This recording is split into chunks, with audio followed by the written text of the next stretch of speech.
Welcome to the Knit and Grace podcast. Let's revisit some old knits.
Hello and welcome back if you are a returning viewer.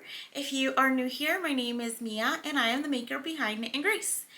And today I wanted to bring you a little episode where I revisit some of my old knits.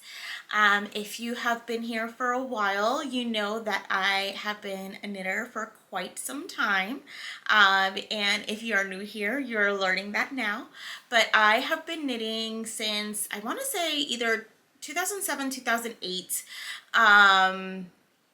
So over 15 years, and in that time I have amassed a lot of knitwear, and over the years, you know, I have knit things, I've gifted things, I have knit things, worn them and donated them, and I do still have a few pieces in my wardrobe.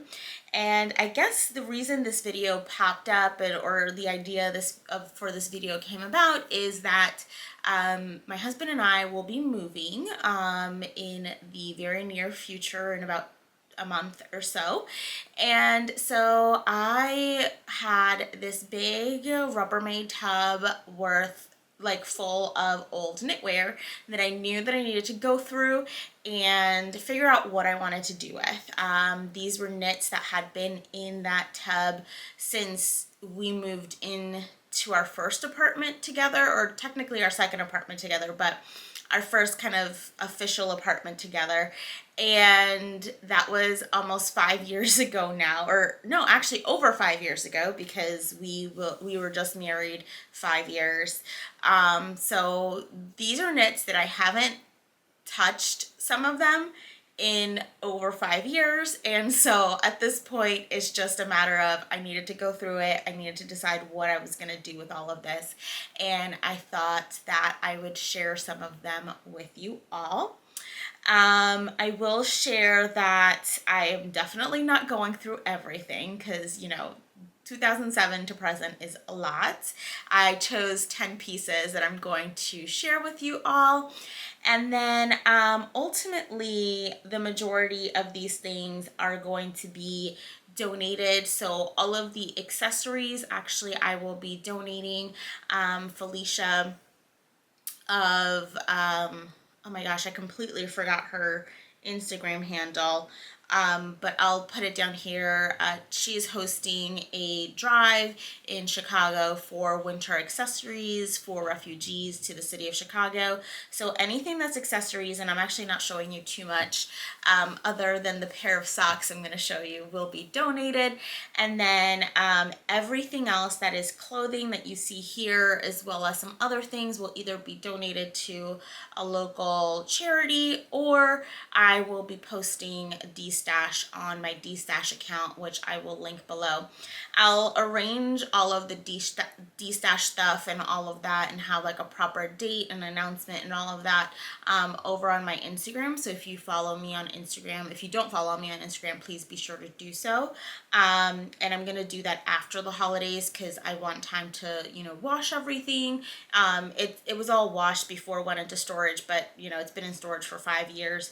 And then also, you know, take measurements and post all of that. And then I want to make sure that I'm not competing with holiday postal service.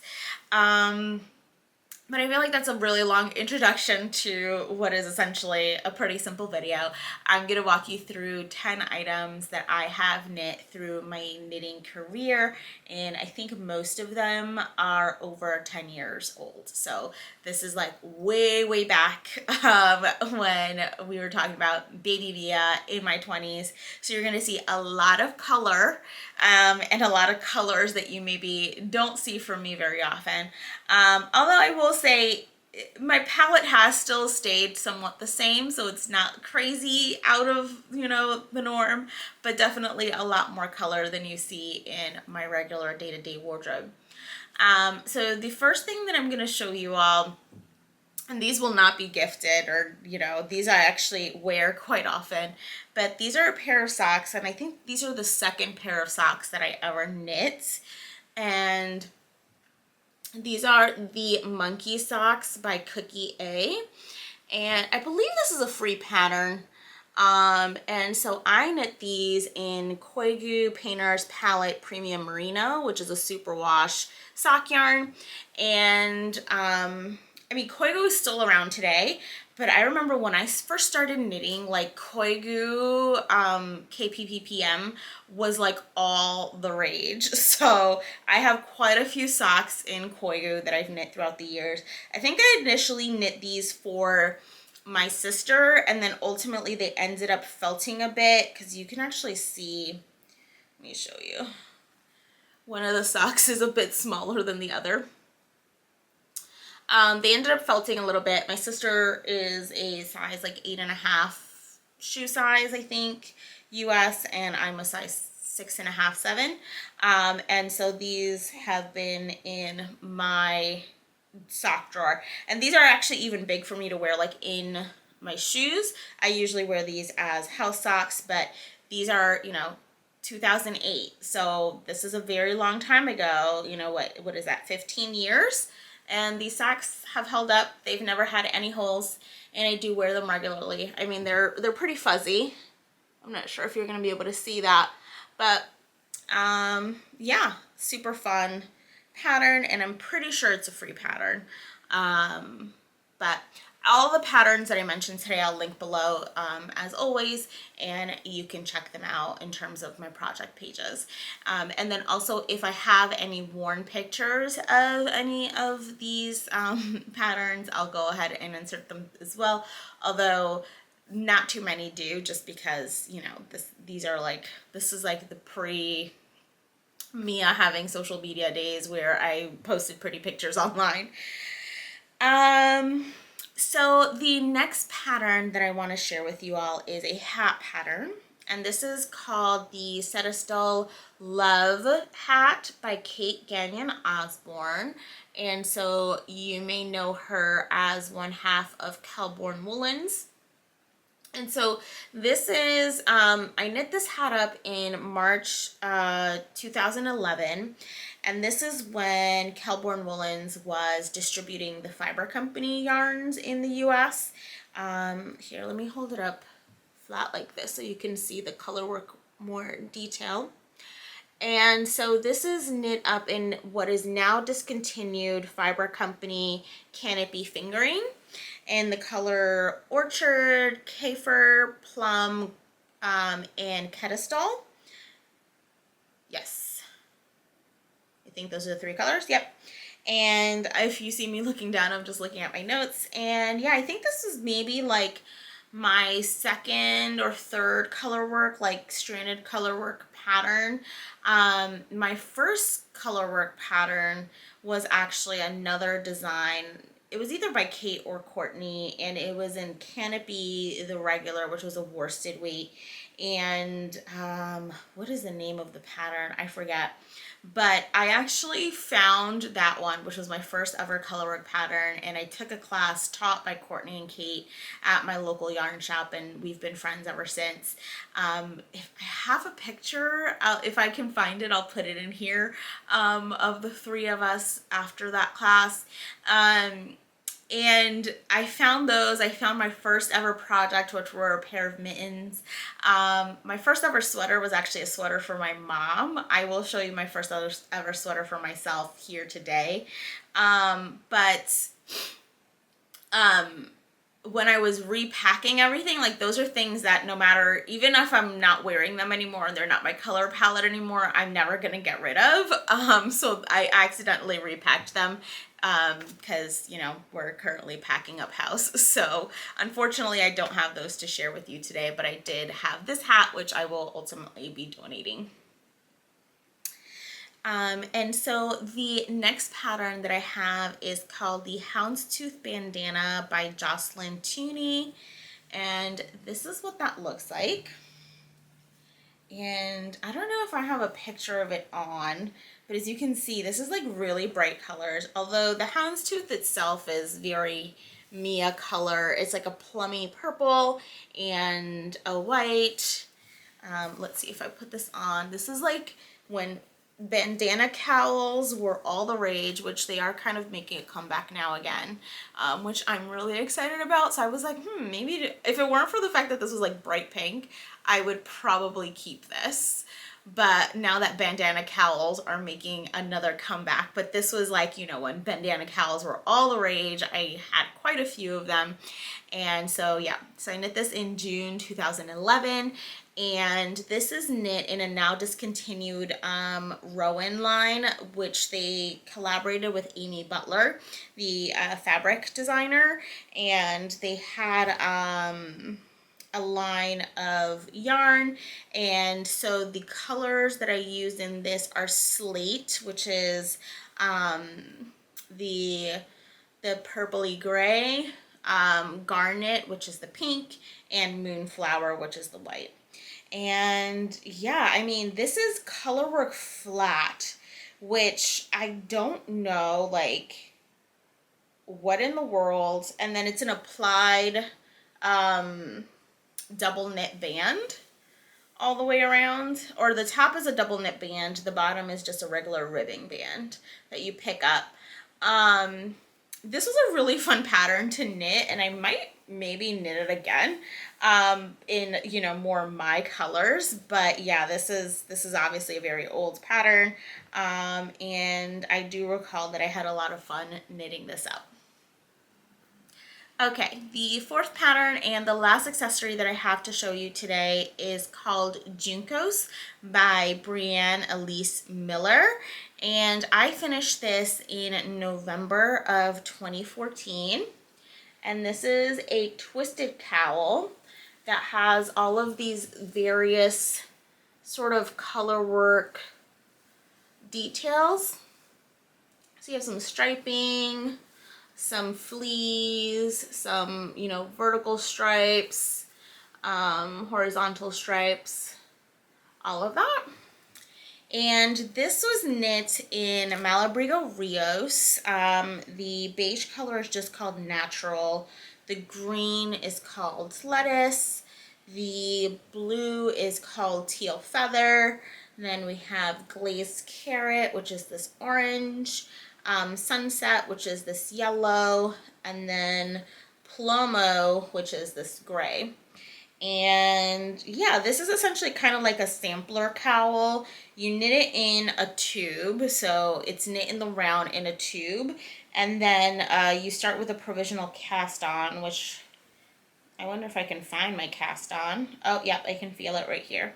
You can't actually see it, but you can just feel it slightly, that it has a slightly different thickness.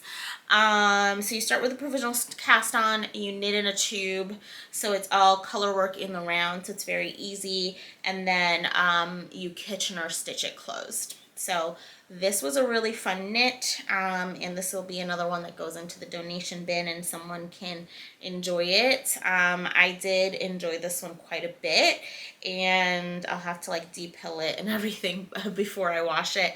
But yeah, I mean, it's just a little too bright for me these days. A little too bright for my liking. So I do have 6 sweater patterns that I want to share with you all today, and I do want to preface this by saying that all of these patterns were published like pre-2019, when, you know, kind of size inclusivity became the norm in the knitting industry. So none of these patterns are size inclusive, so I will say that right now, they're not size inclusive. Most of them were published in magazines, so and I'm not sure how it works with like rights being returned back to artists and then ultimately them being able to resize things. So I just wanted to give you a word of warning on that. I'll still include my project pages and all of that if you want to take a look. And then where I can, I have made sure to look up the designer to see if they're still designing, and if they are, I will let you know if they are now designing in a size inclusive size range. So the first pattern that I have to show you is called the Minimalist Cardigan. And this is a cardigan by Ruthie Nussbaum. And honestly, I don't think that I have a picture of me wearing this. And as I see it in the viewfinder, it's coming up a lot more plummy, like bright royal purple. It's actually more of like a deep eggplant. That's actually more of an accurate color. It's like a deep eggplant. But this is I'm not sure if you're going to be able to see the detail on here because, oh, is it focusing? No, it's not even focusing. This is a cardigan that is knit in moss stitch in Rowan felted tweed, which, if you know anything about Rowan felted tweed, it is, you know, it is a tweed yarn, and it does have quite a bit of a halo. And I believe that the pattern was actually designed in Rowan felted tweed, if I'm not mistaken. And so the moss stitch does kind of take a little bit of a background to that, but it is a textured knit, and then it is a seamed knit. Most of these actually will be seamed. I think that, you know, seamless sweaters is a very new thing in terms of popularity. When I started knitting, you seamed pretty much everything. So this is a seamed cardigan, although I do believe that I personally knit the body in one piece, and then you know, this is also bottom up. So I think that that's a theme. Everything when I first started knitting was seamed and worked bottom up. So yeah, so it was bottom up, it was seamed. I'm going off of memory here, and it has these 3/4 length sleeves. I knit this in the size 39 inches, so this wouldn't even anywhere near fit me today. And this designer has not designed anything since 2013, so, you know, none of their designs are size inclusive. So the next pattern that I have to show you all is the pattern, it's a sweater called Quesera by Kristen Caper. And this is actually a free, oh, I don't even have them buttoned. Let me at least do like 1 or 2 of the buttons. But as I tell you about this pattern, this is actually a free pattern if you wanted to check it out. It was published in Knitty. I knit this in April of 2010, so it must have been published in Knitty right about that time. And so this is not a size inclusive pattern. However, Kristen Caper's patterns now are size inclusive, so I can definitely, you know, encourage to check her work out. And here we go. This is very, very bright, very, very unlike Mia today. And I do have a picture of me wearing this, and I will show you. I'll insert that here, but these buttonholes have stretched quite a bit. Let me get you a little closer look at the detail here and the button. Hopefully that is focusing for you all. But as I mentioned, I knit this in April of 2010. I made the size medium. I used what is now called Blue Sky Fibers Sweater Worsted, which is a cotton wool blend in the color Watermelon. At the time, it was their new Spud and Chloe spin-off line that they had. And so this yarn is still available, however, under the main Blue Sky Fibers yarn line. And yeah, that's all I have to really say about this one. Oh, I didn't, yeah, size M. So I made this in a size medium. So again, this is something that would definitely not fit me today, but it was really pretty, and I got a lot of wear out of it. Being that it was wool cotton blend, it was perfect for throwing on over dresses in the summer when you got a little chilly. Okay, so the next pattern that I have to share with you is a vest, and this is called the Eco Vest by Katie Hummelberg. And so this is what it looks like. And unfortunately, I don't have a picture of this one worn, but it's just like an open vest. I will see if I can pull a picture on Ravelry of what the original pattern looks like. Originally, this pattern is published in a book, which I actually still have the book. Again, it's not a size inclusive pattern. However, even though it is originally published in a book, it is now available for free in a PDF made available by the designer. And this is a designer that also has not designed since, you know, a long time. So her last design came out in 2011. So unfortunately, this is not a size inclusive designer, nor is she designing anymore.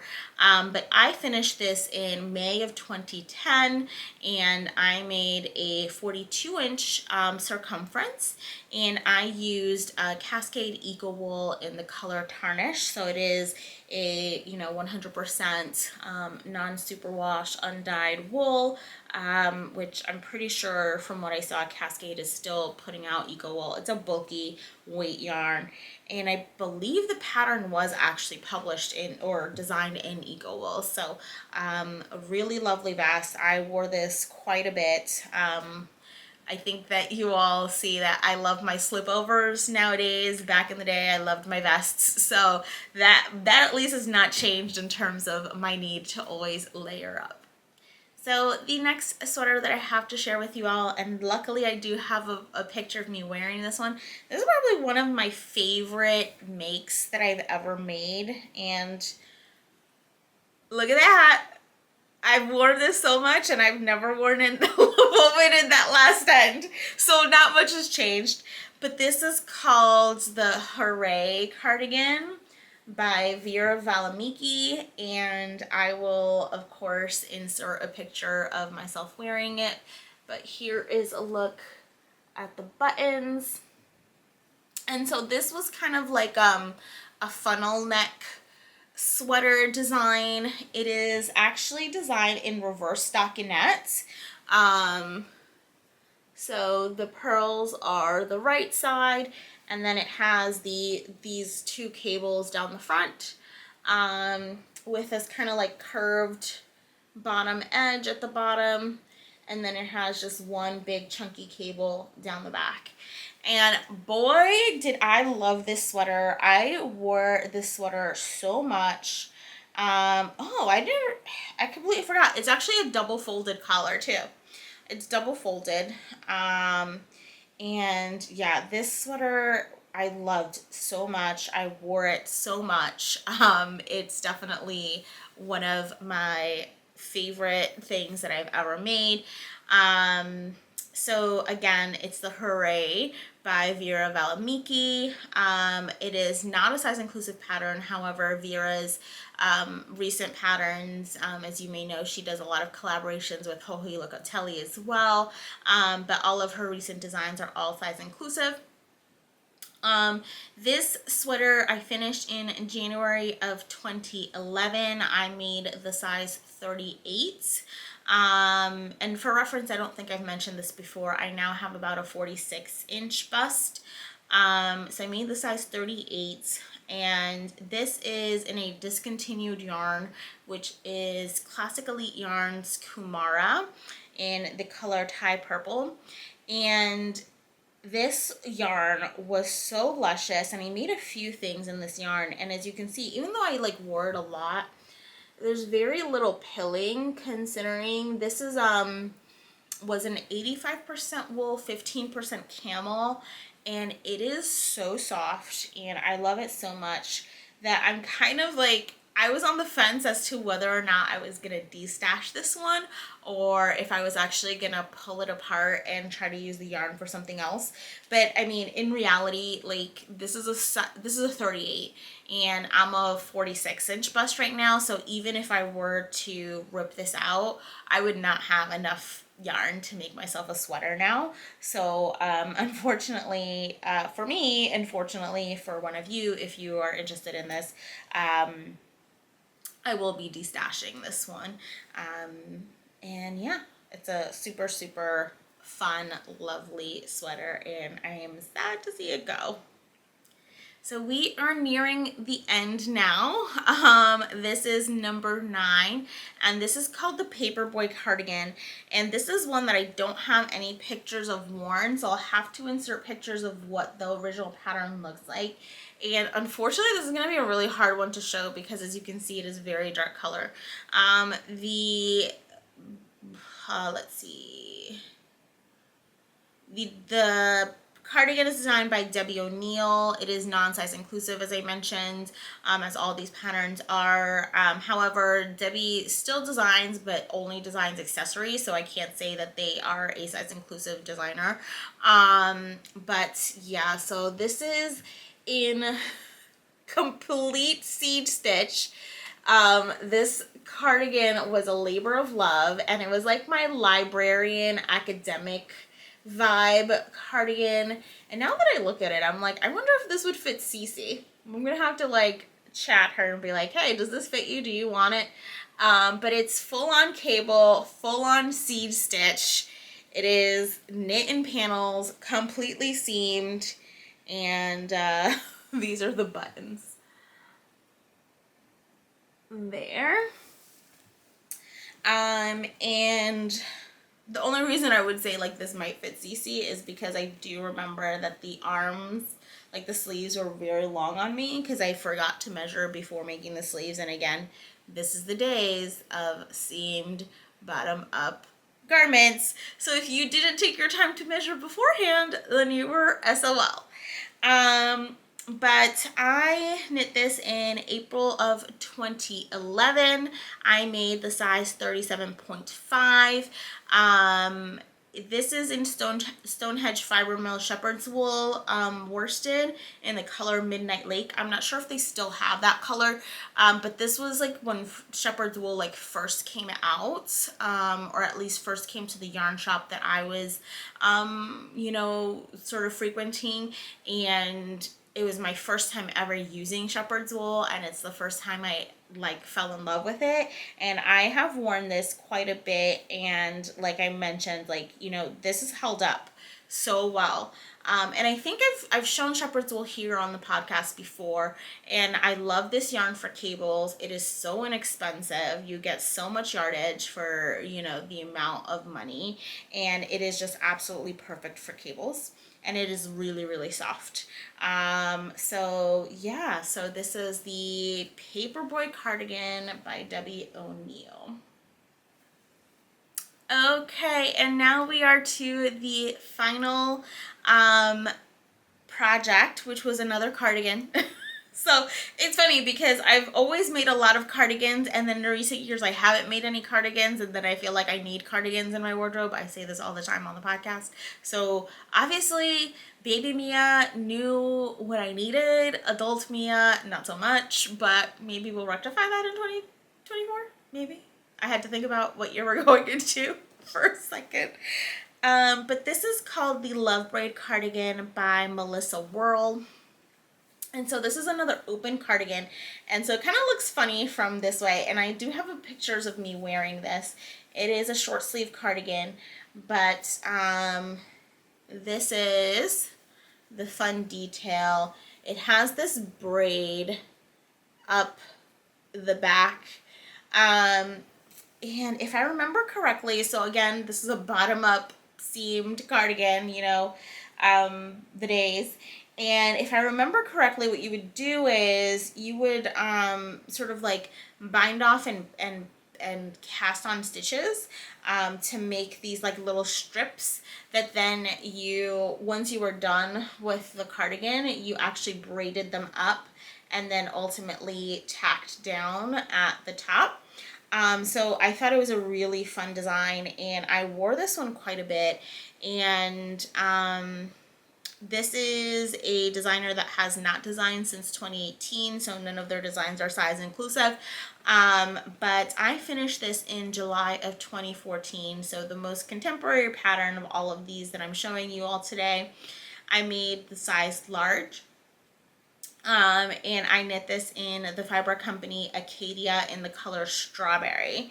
And yeah, so this is another one that I will be destashing, and I love this yarn. It's so soft and just slubby, and I'll be sad to see it go, but you know, such is life. When things don't suit us or fit us or any number of things, we need to part ways with them to make room for new items in our wardrobe.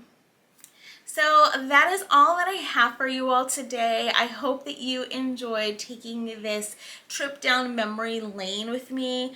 I specifically also wanted to show this because I know like a lot of my knitting friends are very recent knitters, and so they're always like wondering like, oh my god, like what did you use to knit back in the day, you know?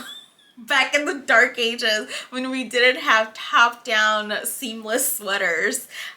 Everything was bottom up and everything was seamed. And I will say that I think that's also probably part of the reason why all of these garments are in really, really great shape. So there is something to be said for bottom up seamed garments. But yeah, I hope that you enjoyed this little trip down memory lane. I'm sorry that this video is coming a week later than I mentioned it would, and I was kind of MIA last weekend.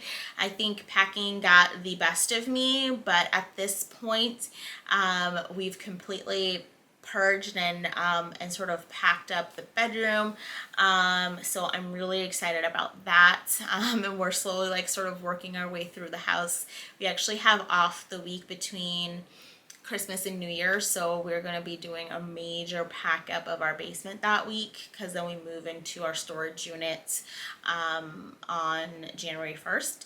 So really, I don't know, that's exciting, but very hectic times ahead. So unfortunately, there will be one less video this month than I promised, but next week I'm excited to bring you my 2023 roundup video. So I have to sit down and figure out how I'm gonna do it. I think I might just do sweaters only, because otherwise the video is gonna be way too long, but I haven't decided how I'm gonna tackle that yet. If anything, it might be in 2 parts.